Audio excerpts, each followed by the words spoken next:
ఎస్తేరు గ్రంథము 2వ అధ్యాయము వచనం వచ్చి 15 చివరి భాగంలో ఉంది.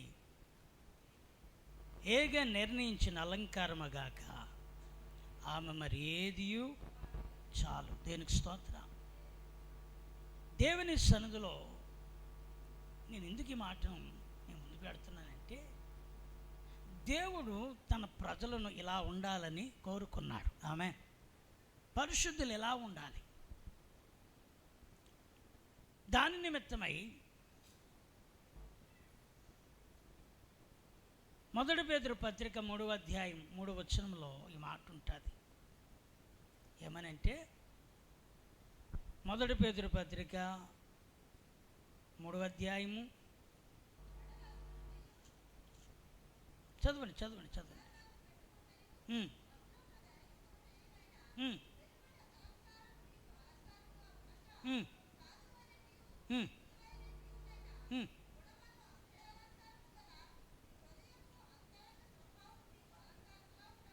దేవునికి స్తోత్రం. పరిశుద్ధులైన స్త్రీలు, దేవుని పిల్లలుగా స్త్రీలు ఎలా ఉండాలో ఇక్కడ చెప్తున్నాడు పేతురు గారు.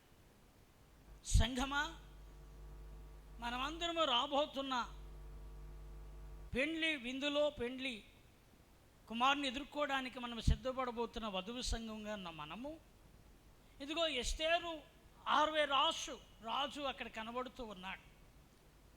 ఇక్కడ మధ్యవర్తిగా హేగే అనే ఒక ఆయన ఇప్పుడు ఎస్తేరుని సిద్ధపరుస్తూ ఉన్నాడు. ఇక్కడ మనం గమనించే ఆ సూసన్ కోటలో అనేక పిల్లలు, బహుశా అక్కడున్న వారిని కాసే హేగి వశములో ఉన్న పిల్లలు ఎంతోమంది ఆయన ధరించినవి మాత్రమే కాకుండా ఇంకా ఎక్స్ట్రా వాళ్ళు కోరుకున్నారేమో,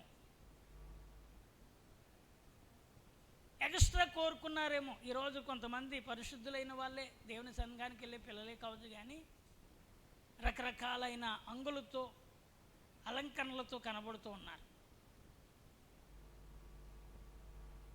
మనల్ని చూసిన వాళ్ళు మీకు చెప్తున్నాను, మీరు దేవుని యొక్క పరిశుద్ధులు లేక దేవుని సన్నిధికి వెళ్ళేవారిని ముద్ర మనల్ని చూడగానే రావాలి. స్తోత్రం. అందుకే ఇక్కడ పేతురు గారు ఏమంటున్నారు తెలుసా? పేతురు గారు అంటున్న మాట ఏంటంటే,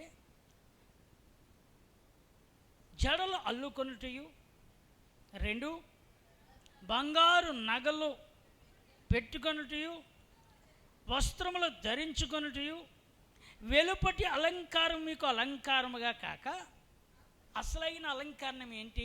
సాధువైనట్టుయు మృదువైనట్టుయు గుణము అక్షయ అలంకారము గల మీ హృదయపు అంతరంగ స్వభావము మీకు అలంకారముగా ఉండవలెను. దేవునికి స్తోత్రం.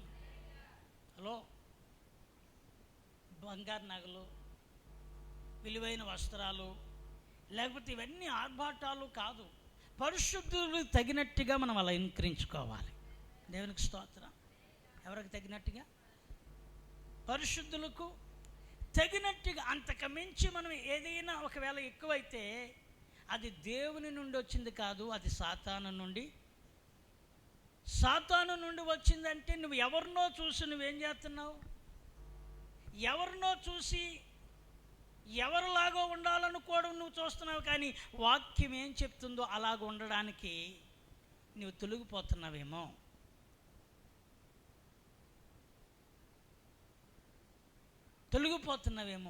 అంటాడు కదా, జడలు అల్లుకొనుటయు, బంగారు నగలు పెట్టుకొనుటయు, లేక వస్త్రములు ధరించుకొనుటయును వెలుపటి అలంకారానికి ప్రాధాన్యత కాక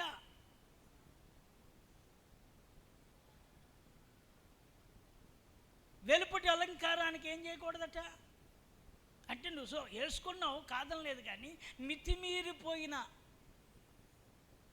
మితిమీరిపోయినట్లుగా ఉండడానికి కాకుండా నీలో ఉండవలసిన ఆయనకి, ఇదిగో ఎస్తేరు అలంకరించబడుతున్న అలంకరణలో 6 రాజు యొక్క మనస్సుకు అంగీకారముగా ఆయన హృదయంలో ఏం కోరుకుంటున్నాడో అదే నీకుండేటట్లుగా ఉండాలి. స్తోత్రం.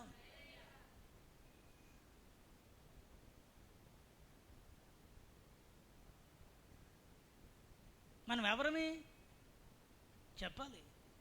మనం చూసిన వారి వీళ్ళు ఎవరని గుర్తించాలి తెలుసా?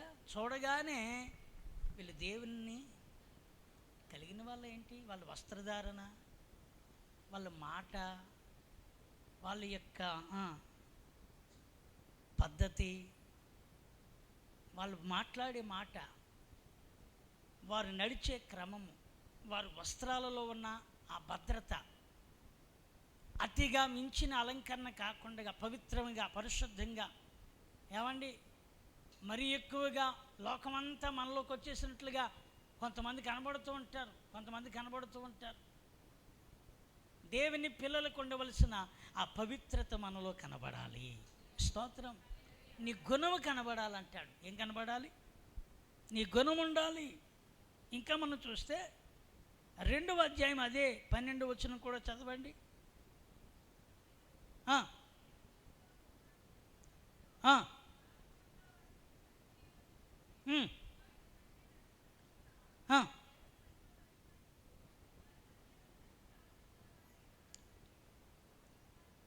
దేవునికి స్తోత్రం చెప్పండి. ఆయన అంటాడు, పేతురు గారు అంటున్నారు ఏమని? ఇదిగో అన్యజనులు మిమ్మల్ని ఏ విషయంలో దుర్మార్గులను చూచి లేక దుర్మార్గులను దూషించారో ఆ విషయంలో వారు మీ సత్క్రియలను చూసి వాటిని బట్టి దర్శన దినమున దేవునిని మహిమపరుచినట్లు వారి మధ్య మంచి ప్రవర్తన గలవారే ఎండవలెనని మిమ్మల్ని ఏం చేస్తున్నాను? అయ్యారా, మన మాట, మన ప్రవర్తన, మన ప్రతిదీ కూడా, ఒకవేళ ఇదివరకు నువ్వు మంచి వ్యక్తివి కాదు అని ఒక ముద్ర ఒక లోకంలో ఉంటే, ఇదిగో నీలో యేసయ్య వచ్చాడు గనుక, నీవు ఆయనలో ఉన్నావు గనుక ఆయనను బట్టి మన మాట, మన బుద్ధి, మన ప్రవర్తన, మన విధానములన్నీ మారడం ద్వారా దేవునికి మహిమ వస్తుందట. అలా ఉండండి అని బతుమలు అనుకుంటున్నాడు. స్తోత్రం చెప్పండి. కొందరు చూడండి మొండితనం, కొందరు కుటుంబాల్లో మొండితనం ఉంటుంది.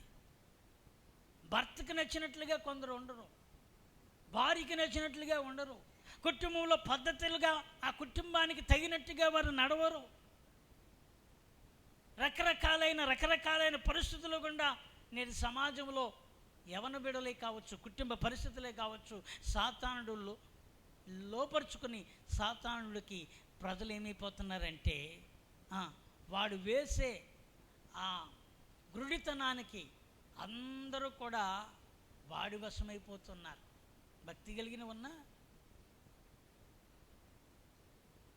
నాకు అమ్మాయి ఏమండి ఎక్కడి నుంచి పిలికిల్లాను ఎక్కడికి వేసుకొచ్చింది మొత్తం ప్రైజ్ లార్డ్ అంటుంది. ఏమంటుంది? ప్రైజ్ లార్డ్ అంది. ఇంక అమ్మాయిని చూస్తే ఎంత ఫోటో చేసిందో, ఏమండి ఎంత మేకప్ వేసిందో, ఈ బట్టలు కూడా ఎంత రకరకాలుగా వస్త్రధారణలు కూడా మారిపోతున్నాయి. మనం ఎవరమే చెప్పండి? ఎవరం మనం? గట్టిగా చెప్పరా? మనం ఎవరమే?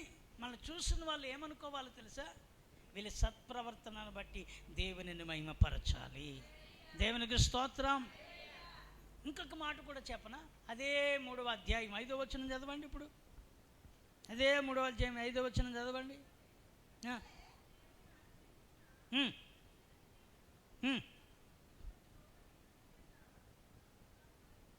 చప్పట్లు కూడా దేవుని స్తోత్రం చెప్పండి. అసలైన అలంకరణ నీ భర్తకు లోబడ్డమేనట. ఎవరికి లోబడ్డం? చెప్పరే? నువ్వు అసలైన అలంకరణ అయితే ఏది? ఇక్కడ క్లియర్గా పేతురు గారు చెప్తున్నారు. ఏమనంటే, పరిశుద్ధ స్త్రీలు తమ పురుషులకు లోబడి ఉండుట చేత తమ్మును తాము అలంకరించుకున్నారు. స్తోత్రం చెప్పండి. ఎవరికి లోబడ్డం? మాట్లాడరా? దేవునికా? ఎవరికి? ఎవరు అన్నారు? హస్బెండ్ అంటే ఎవరు అన్నారు? స్తోత్రం. నేను అటు నుంచి వచ్చింది అనుకోలేదు, ఇటు నుంచి వచ్చింది అనుకున్నాను. వీళ్ళకి అప్పుడే ఎంత ఎక్స్పీరియన్స్ ఎక్కడ వచ్చేసిందా అని, వీళ్ళకి ఇప్పుడు ఎంత అనుభవం వచ్చేసిందా అని నాకు డౌట్ వచ్చింది. ఎవరికి లోబడాలట? లోబడుతున్నారా? భర్తకు లోబడితే ఇంట్లో సమస్య ఇదిలో పెడుతున్నారు. పెట్టలేదా? ఇంట్లో సమస్య ఎక్కడ పెడుతున్నారు? చిన్నది ఏదన్నా అంటే నా భర్త కదా అన్నాడు కదా అనుకోవట్లేదు. వెంటనే హలో హలో ఎక్కడికి వెళ్ళిపోతుంది వార్త? ఎక్కడికి వెళ్ళిపోతుంది? అమ్మగారింటికి పోతుంది, అన్నగారింటికి పోతుంది, అక్కలింటికి పోతుంది, చెల్లెళ్ళింటికి పోతుంది. చిన్నది ఏదైనా అనుకుంటే ఇంట్లోది ఎక్కడికి వచ్చేస్తుంది? నువ్వు నిజంగా లోబడితే నీ భర్తే నీకు అలంకరణ. స్తోత్రం చెప్పండి. వాక్యం చెప్తుందండి, ఇది పరిశుద్ధులు చేయాలి. నువ్వు యేసు రక్తంతో కడగబడితే ఈ గుణగణాలు అన్నీ నీలో ఉండాలి. నువ్వు యేసు రక్తంలో కడగబడి మారు మనసు పొందితే నీవు సామాన్యమైన వ్యక్తివిగా ఉండడం కాదు, ఒక దినాన్ని పెండ్లి కుమారుడు స్థానంలో ప్రభువు దగ్గర మనం అందరం నిలబడాలి. స్తోత్రం. నువ్వు ఎక్స్ట్రా కోరుకుని సమస్యలు తెచ్చిపెట్టుకుంటున్నావు. అసలైన అలంకరణ నీ భర్తకు లోబడ్డమే. ఆమేన్. ఇది నా మాట కాదు, ఎవరి మాట? చెప్తున్న మాట ఇది. పరిశుద్ధ స్త్రీలు తమ స్వపురుషులకు లోబడి ఉండి చేత తమను తాము ఏం చేసుకుంటున్నారు? అడగాలి, నీ భర్తను అడగాలి, నీకు ఏది నచ్చిందా, నీకు ఇష్టమేనా, నేను ఎలా ఉండాలని కోరుకుంటున్నావు? భక్తి కలిగిన పిల్లలుగా నేను ఎలా ఉండాలనుకుంటున్నాను. సో మీరు ఎలాగ ఉండాలనుకుంటారు? మన భక్తి కలిగిన వాళ్ళం కదా, దేవుని రక్తంలో కడగబడ్డాం కదా, సంఘంలో ఉన్నాం కదా, సమాజానికి మనం మాదిరిగా ఉండాలి కదా అని అడగాలి. దేవుని స్తోత్రం. ఎంత అద్భుతమండి. నీ భర్తే నీకేమై ఉన్నాడు? నీ స్వపురుషుడే నీకేమై ఉన్నాడు? అలంకరణగా ఉండాలి. నీ అలంకరణలో పరిశుద్ధత కొట్టొచ్చినట్లు ఉండాలి. దేనికి స్తోత్రం. మీ అలంకరణలో పరిశుద్ధతను గురించి మాట్లాడుకునేటప్పుడు దేవుని నామం మహిమపరచబడాలి. దేవునికి స్తోత్రం. అందుకే వాక్యంలో ఉంటుంది, జ్ఞానం వలన ఇల్లు కట్టబడును అని. సామెతల గ్రంథం త్వరగా 24:3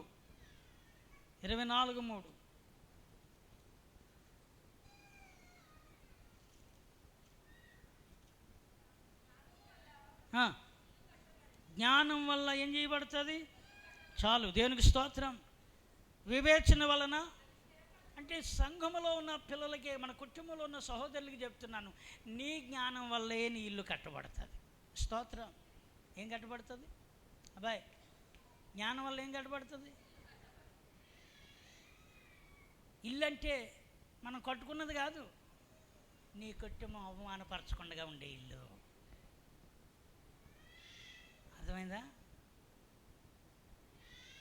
ఇల్లు మంచిదే కానండి, ఇంట్లో వాళ్ళే దారంటి పోయే వాళ్ళు చెప్పుకుంటారు ఏమని, ఇల్లు మంచిదే కానీ ఇంట్లో మాత్రం ఎప్పుడు ఏమవుతాయి? ఎప్పుడు గొడవ పడుతూనే ఉంటారండి. ఎప్పుడు చూసినా కేకలు వినబడుతూనే ఉంటాయండి. ఎప్పుడు చూసినా ఎవరొకరు నోరు మాకు బయటికి వినబడుతూ ఉంటుంది. కానీ ఇల్లు మంచిదే కానీ ఇంట్లో వాళ్ళలో ఏం లేదండి. జ్ఞానం వలన నీ యొక్క విలువలు పోకూడదు, నీ భర్త విలువ తగ్గకూడదు, నీ విలువ తగ్గకూడదు, మీ కుటుంబంలో ఏ విలువ తగ్గకుండా ఉండినట్లుగా మనము జాగ్రత్త పడాలి. దేవునికి స్తోత్రం. హల్లెలూయా. 29, 28, 26 కూడా మీరు చూస్తే త్వరగా మీరు చదివితే నేను ముగింతాను. 28, 26 కూడా చూడండి.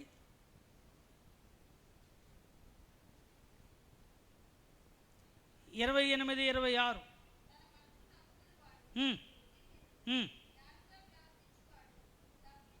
చాలమ్మా. దేవునికి స్తోత్రం. జ్ఞానం వలన తప్పించబడతారు అని రాసుకున్నాను. దేవునికి స్తోత్రం. జ్ఞానం వల్ల ఏం చేయబడతారు? ఎక్కడి నుంచి తప్పించబడతారు? ఇతరుల దగ్గర మనను తృణీకరించుకున్నట్లు తప్పించబడతాం. దేనివలన? ఇంట్లో ఏదో భార్య భర్తలు గొడవ పడ్డామండి, దీన్ని వాళ్ళకి వీళ్ళకి ప్రచారం చేస్తే ఏం పోతుంది? వాళ్ళ దగ్గర మనకి ఏముండదు చెప్పండి? ఏముండదండి? ఉంటుందా? రేపు పొద్దున మనం ఇద్దరం కలిసి వెళ్తున్నారు, భార్యాభర్తలు ఇద్దరు కలిసి వెళ్తున్నారు, బాగానే వెళ్తున్నాను అనుకోరు. వాళ్ళు ఏమనుకుంటారంటే వీళ్ళకున్నంత ఏంటి ఇది అన్యోన్యత కాదు, ఊరికి చేతులు పట్టుకుని వెళ్తున్నారు. ఇంటికి వెళ్ళాక చూడాలంటే వీళ్ళు ఫైటింగ్ అంటారు వాళ్ళు. ఈదులో ఇలాగున్నారు కానీ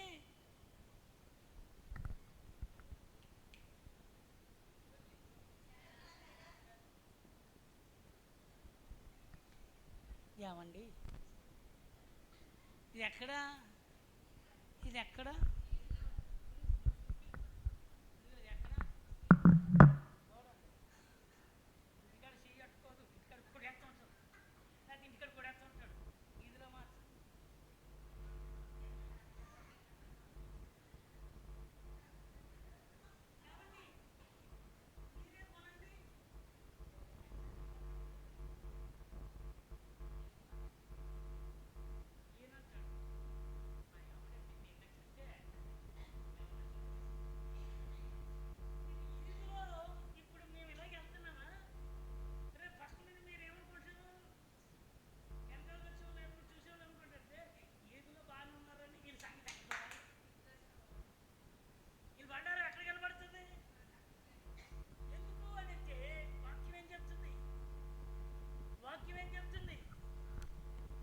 వాక్యం ఏం చెప్తుంది?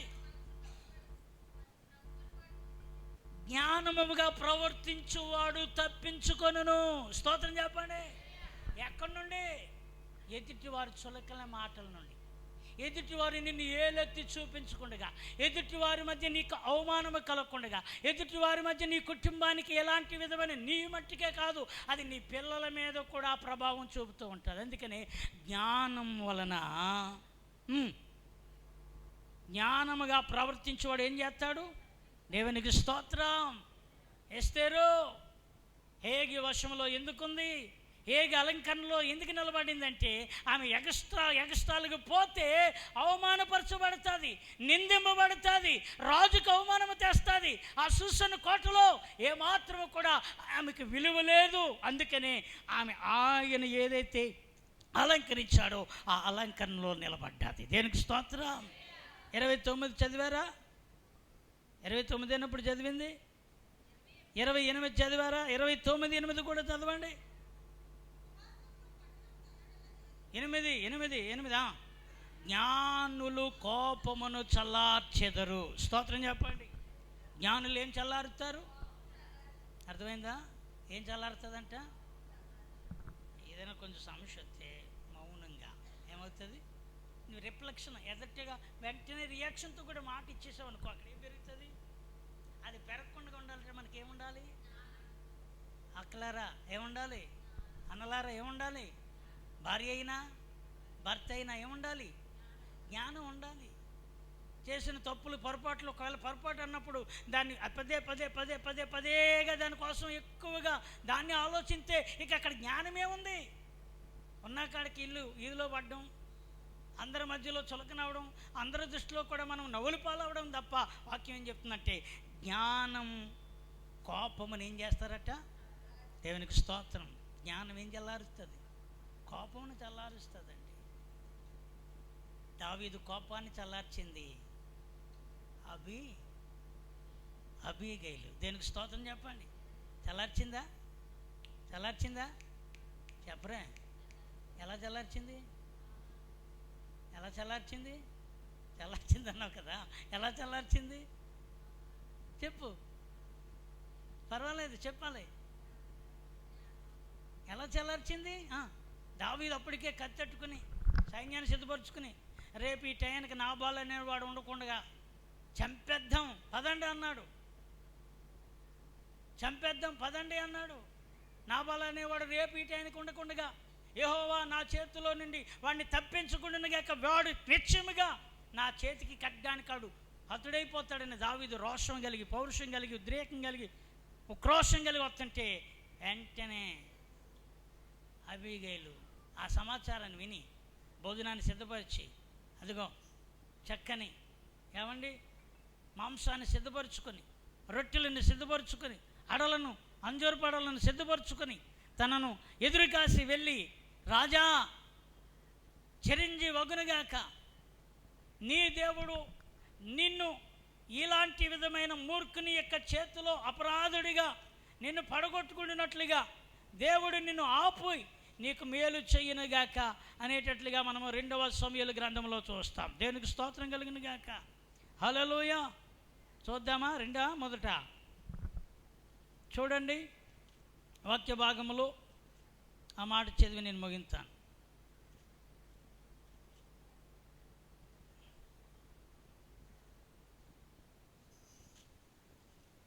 హల్లెలూయా, హల్లెలూయా. స్తోత్రం, స్తోత్రం, స్తోత్రం.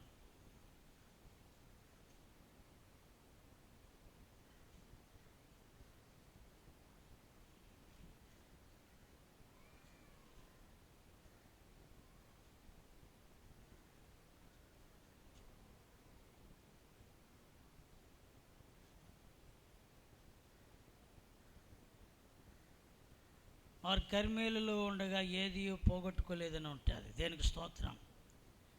మొదటి సమూయేలు గ్రంథము 25వ అధ్యాయంలోనికి మీరు వస్తే 25వ అధ్యాయంలోకి వస్తే మాటలన్నీ అవసరం లేదు. 14వ వచనంలో ఉంది, ఆమె దావీదును అరణ్యములో నుండి అనే మాట చదువుతాం. పనివాడు ఒకడు నాబాలు భార్య అయిన అబీగైలుతో ఇట్లని, అమ్మా, దావీదు అరణ్యములో నుండి మన యజమానుని కుశల ప్రశ్నలు అడుగుటికై దూతలను పంపించగలడు. వారితో కఠినంగా మాట్లాడాడు. ఏమని మాట్లాడాడు? ఆ మనుషుడు మాకెంత ఉపకారం చేసి ఉన్నారు. మేము పొలంలో వారి మధ్య సంచరించినంత సేపు అపాయము కానీ నష్టము కానీ మాకు సంభవించలేదు. మేము గొర్రెలు కాయనంతసేపు రాత్రింబగళ్ళు మా చుట్టూ వారి ప్రాకారంగా ఉన్నారు. అయితే మా యజమానునికి అతని ఇంటి వారందరికీ వారు కీడు చెయ్య నిశ్చయించున్నారు కనుక ఇప్పుడు నీవు చేయవలసిన దానిని బహు జాగ్రత్తగా ఆలోచించము. మన యజమానుడు పలికిమాలిన వాడు, ఎవనని తనతో మాట్లాడనియ్యడు. అందుకు అబీగైలు నాబాలుతో ఏమి చెప్పక త్వరపడి 200 రొట్టెలను 200 ద్రాక్షాతిత్తులను వండిన 5 గొర్రెల మాంసాన్ని 5 మానికలు వేచిన ధాన్యమును 100 ద్రాక్షాగెలలను 200 అంజూరు పాడలను గార్ధం మీద వేయించి మీరు నాకంటే ముందుగా పోవుడి, నేను మీకు వెనుక నుండి వచ్చేదనని తన పనివారితో ఆజ్ఞ ఇచ్చి, దేవునికి స్తోత్రం, హల్లెలూయా. నేను ఎందుకు మాట చెప్తున్నానంటే, అబీగైలు జ్ఞానము చేత తన భర్తని మరణము రాజు చేతిలో చనిపోకుండా కాపాడుకుంది. ఇదంతా ఇంటికి వెళ్ళాక మీరు ఒకసారి చదవండి. దేవునికి స్తోత్రం. ఇక్కడ ఇదంతా మీకు చెప్పాలనంటే అదే అధ్యాయంలో 33వ వచనంలోకి రండి. 32. అందుకు దావీదు నాకు ఎదురుపడుటకై నిన్ను పంపిన ఇశ్రాయేలు దేవుడిని యెహోవాకు స్తోత్రం కలుగునుగాక. నేను పగ తీర్చుకొనకుండా ఈ దినమున ప్రాణము తీయకుండా నేను ఆపినందుకై నీవు ఆశీర్వాదము నొందుదువుగాక.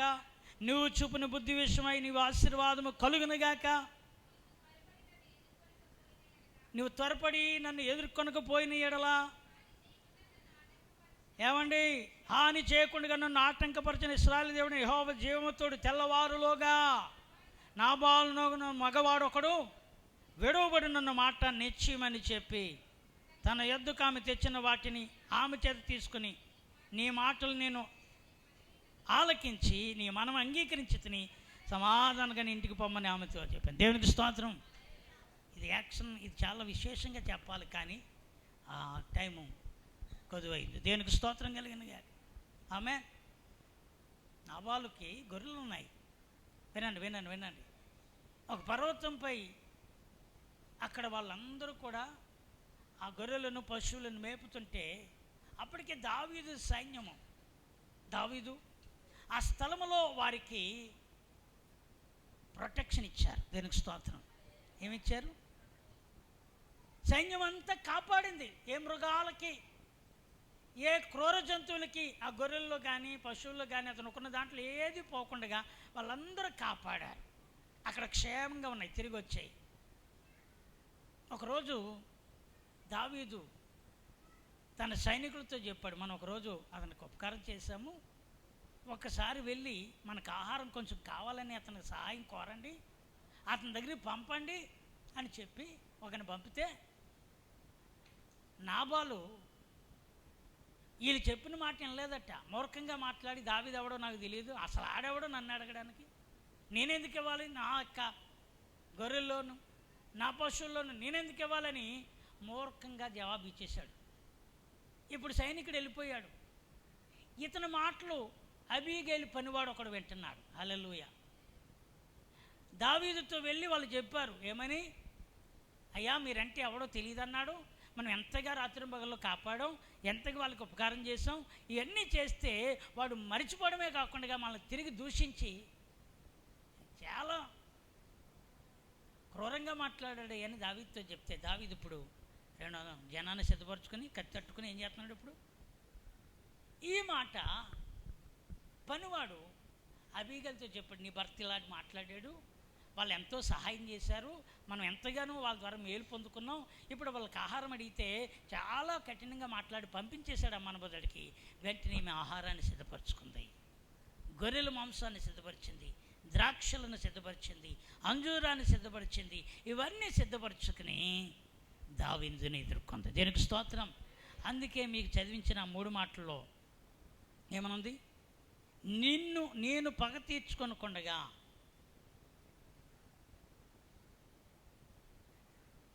నాకు ఎదురుపాటికి 32 వచ్చింది, నాకు ఎదురుపాటికి నేను పంపిన ఇశ్రాయేలు దేవుని యెహోవాకు ఏం కలుగునుగాక,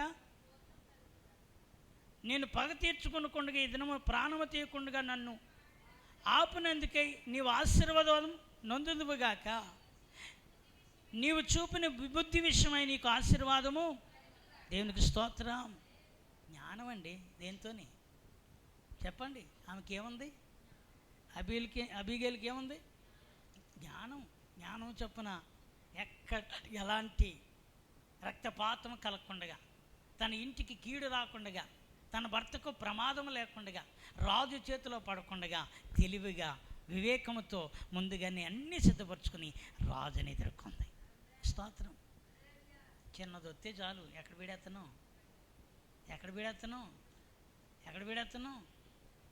కుటుంబాన్ని తీసుకెళ్ళి ఎక్కడ బీడేస్తున్నారు.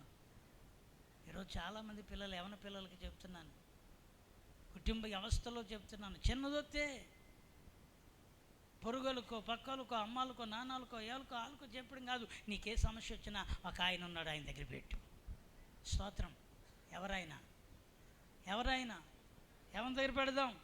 అందుకే వాక్యంలో ఇంకా కొన్ని మాటలు ఉన్నాయి, కానీ నేను క్లుప్తంగా చెప్పేసి మీకు వివరించడానికి కాదు. కానీ గుణవతి అయిన భార్య దొరుకుట, సామెతలు 31:10, గుణవతి అయిన భార్య దొరుకుట. వాళ్ళు దొరకాలంటే అరుదట. ఎవరు దొరకాలంటే మీరందరూ అలాంటి వాళ్ళని నేను నమ్ముతున్నాను. స్తోత్రం చెప్పరా. హల్లెలూయా. ఏ భార్య బాబా కర్ణకుమార్ గారు, ఏ భార్య, గుణవతి అయిన. అరుదంటే అది అరుదంటే అక్కడక్కడ అన్ని దిక్కలా కాదు, ఎక్కడ చాలా కష్టం అన్నట్టుంది ఆ మాట. దేనికి స్తోత్రం. గట్టిగా సమస్యలు బయటికి వెళ్ళకుండా భార్యాభర్తల మధ్య కుటుంబంలో ఏదన్నా వచ్చినా అది పెద్ద వారు కాకుండా, పెద్ద ఎవరికి తెలియకుండా, గుట్టిగా పుట్టింటోళ్ళకి అత్తింటోళ్ళకి కూడా ఇలాంటి విధమైన పరిస్థితులు తెలియకుండా గుట్టిగా దాన్ని కవర్ చేసుకుని జ్ఞానం చొప్పున చేసుకునే వాళ్ళు ఉన్నారే. గుణవతి అయిన మా ఊళ్ళో నోరు తెరలేదు. గుణవతి అయిన ఏ భార్య, మీరు కూడా తెరవచ్చు నోరు. ఏ భార్య, గుణవతి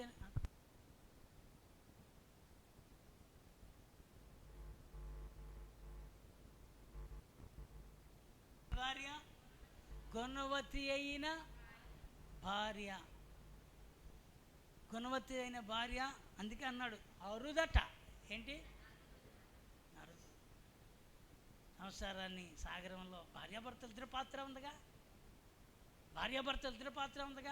ఆయన తెచ్చేవాడైతే నువ్వు సిద్ధపరిచే వ్యక్తి అవ్వాలి. ఒకవేళ తెచ్చిన దానిని ఎక్కువగా అయితే దాన్నే కుదిర్చి దాన్ని సరిపెట్టుకునేటట్లుగా పోవాలి. దేనికి స్తోత్రం. చేసుకున్నావు కదా. ఎందుకు పడవు అనకూడదు. చేసుకున్నావు కదా, మాటి మాటికి ప్రతిదానికి మనం ఈదును పెట్టుకునే వారం కాకూడదు. అందుకే గుణవతి అయిన భార్య ఎస్తేరు ఎవరు ఇప్పుడు చెప్పండి? గుణవతిగా తయారవుతుంది, ఇంకా భార్య అవ్వలేదు. దేనికి స్తోత్రం చెప్పండి. హల్లెలూయా. అందుకే 3:23 చదవండి. 31:23.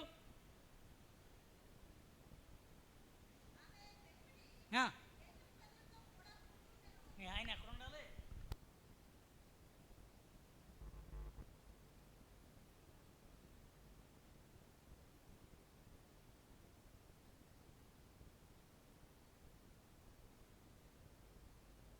చట్ట గనులతో వీధులలో ఎవరి దగ్గర? దేశపు పెద్దలతో కూర్చుండి పెడుతుంది ఆమె. దేనికి స్తోత్రం. ఏ పెద్దలు? దేశ పెద్దలతో కూర్చుండి పెడుతుంది. ఎవరు ఆమె? ఇప్పుడు ఎస్తేరు 60 రాసుని ఎక్కడ కూర్చుండి పెట్టబోతుంది చెప్పరే? దేవునికి స్తోత్రం. వస్తు వల్ల కొంత అవమానం పడ్డాడు, వస్తు వల్ల మనసు నొప్పించింది, వస్తు వల్ల ఆయన హృదయం చాలా గాయపడ్డది, వస్తు మాట వినకపోవడం వల్ల అయ్యో నేను ఇంతగా ప్రేమించిన ఆమె నా మీద ఇంతగా ద్వేషించింది అన్నంతగా బాధపడితే ఇప్పుడు వస్తీ తొలగి ఎస్తేరు వచ్చి ఇప్పుడు గనుల మధ్య మరలా రాజు కూర్చోబోతున్నాడు. స్తోత్రం. నీ ఇంటికి నువ్వు రాజువి. నీ ఇంటికి ఎవరు నువ్వు చెప్పండి? నీ భర్త ఎవరు చెప్పండి? నీ ఇంటికి నీ భర్త ఎవరు? రాజు. అతను ఎక్కడ ఉండాలి? అతను ఎక్కడ కూర్చోవాలి? పెద్దల మధ్యలో కూర్చునేటట్లుగా ఉండాలట. స్తోత్రం. రేపలా ఆయన వస్తాడరా, ఆ కుటుంబాన్ని బట్టి వాళ్ళు చెప్పారా సెట్ అయిపోతారు. ఆమేన్.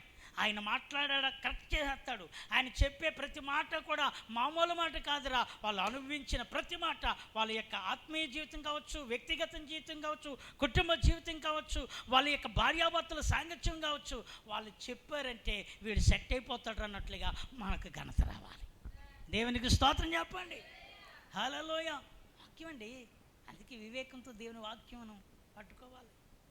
ప్రతిదాన్ని భౌతార్థంలో చూసి అన్నిటినీ చూసి నాశనం అయిపోతున్నారు. చాలామంది నాశనం అయిపోతున్నారు. ప్రేమ దేవుని బిడ్డలారా, ఇంకా మనం 31:25 చదివితే ఆమె బలమును ఘనతను అని వస్త్రములు ధరించును. దేవునికి స్తోత్రం. ఏం ధరించదట చెప్పండి? ఆమె బలము ఘనతయు, అది ఆమెకు వస్త్రాలట. దేనికి స్తోత్రం చెప్పండి? బలము ఘనత ఎవరికి వస్త్రాలు? ఆమెకు వస్త్రాలు. ఇంట్లో పట్టు చీరలు కట్టుకున్నా లేకపోతే బంగారాలు వేసుకుంటే రావు. నీ విలువ పెరిగే జ్ఞానం కావాలి. ఆమె మీ విలువలు పెరగాలి. మీరు జ్ఞానం చొప్పున నడవాలి. జ్ఞానం చొప్పున మనం కుటుంబాలను ఏం చేయాలి? ఇల్లును కట్టుకోవాలి. జ్ఞానం చొప్పున మన కుటుంబాలను, మన పిల్లల్ని మనం నడిపించాలి. నీ భర్త గౌనుల దగ్గర ఏం చేయబడతాడు తెలుసా? పెద్దలతో కూర్చుంటాడు. స్తోత్రం. మనం గుణవత్తులుగా మారాలి. ఆమెను చెప్పండి.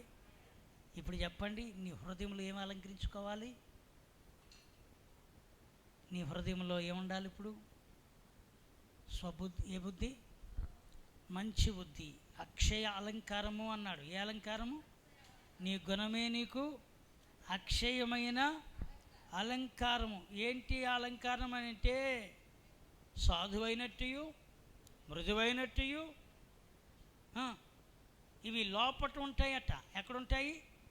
ఇవి అంతరంగంలో ఉంటాయి. మీ అలంకారం సాధువైనట్టు, మృదువైనట్టు, గుణమని అక్షయ అలంకారము గల మీ హృదయము అంతరంగ స్వభావమున మీరు అలంకారముగా ఉండవలను. అది దేవుని దృష్టికి మిగుల విలువ గలవి. ఆమేన్. ఇప్పుడు చెప్పండి, ఎవరి దృష్టికి? మన గుణము, మన బుద్ధి సాధువైనట్టు, మృదువైనట్టు. సాధువు అంటే ఏంటి? సాధు అంటే చంపుకు తినేది కాదు. దగ్గరికి వెళ్ళినా దానివల్ల మనకి ఏం కలగదు. గొర్రె దగ్గరికి వెళ్తాం, గొర్రెపిల్లల దగ్గరికి, గొర్రెల దగ్గరికి వెళ్తాం. ఆలు కలుగుతుందా? కలుగుతాయా? యాకోబు గారు, యాకోబు గారు, మేక పిల్లల దగ్గరికి వెళ్తాం, ఆలు కలుగుతాయా? గొర్రె పిల్లల దగ్గరికి, గొర్రెల దగ్గరికి వెళ్తాం, హాని కలుగుతాయా? కొన్ని పశువులు ఉన్నాయి, వాటి దగ్గరికి వెళ్తాం, హాని కలుగుతాయా? అవి ఎలాంటి స్వభావం కలిగినవి?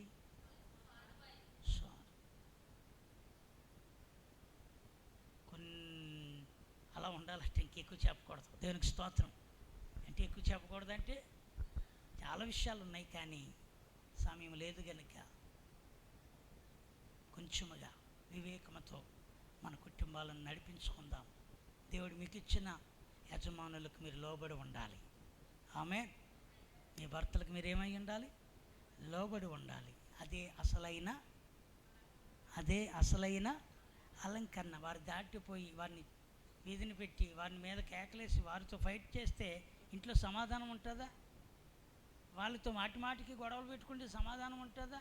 ఉండదు కదా. మన కుటుంబాలు అలా ఉండకూడదు. దేవుని పిల్లలు ఇదిగో ఈ అలంకరణతో ఉందరుగాక. అందరు లేచి నిలబడదాం. మోజేస్ గారు చిన్న ప్రార్థన చేస్తారు. వారు వచ్చి స్తోత్రం స్తోత్రం స్తోత్రముల తండ్రి.